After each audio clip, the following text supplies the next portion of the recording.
Hi, my name is Axel. I'm from SIGP 3 class. I will present my intro to linguistic assignment. In phonology and linguistics, a phoneme is a unit of sound that can distinguish one word from another in particular language. For example, in most dialects of English, with the notable exceptions of the West Midlands and the Northwest of England. And the sound patterns sin and sing are two separate words that are distinguished by the substitution of one phoneme. For another phoneme, two words like this that differ in meaning through the contrast of a single phoneme form a minimal pair.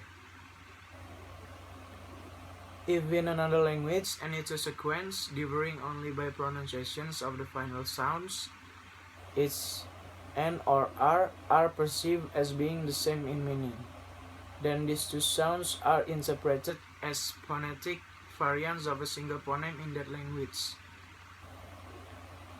Phonemes that are established by the use of minimal pairs such as tap versus tap or pat versus bat are written between slashes P and B. To show pronunciation, linguists use square brackets or indicating an inspirated P in pat.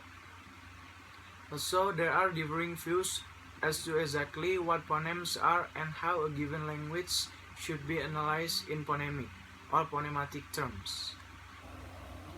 However, a phoneme is generally regarded as an abstraction of a set or equivalence class of speech sounds.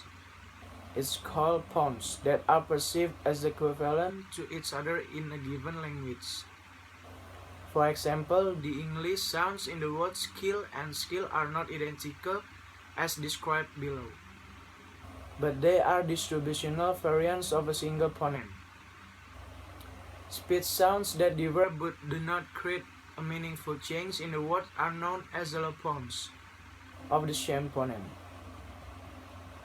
An allophonic variation may be conditioned, in which case a certain phoneme is realized as a certain allophone in particular phonological environments, or it may otherwise be free and may vary by speaker or by dialect. Therefore, phonemes are often considered to constitute an abstract underlying representations for segments of words. And while speech sounds make up the corresponding phonetic, it could be realizations or the surface form, and it could be meaningful change in the word are known as the allophones of the same phoneme. Thank you for having me. I say sorry if there's a wrong words. Thank you.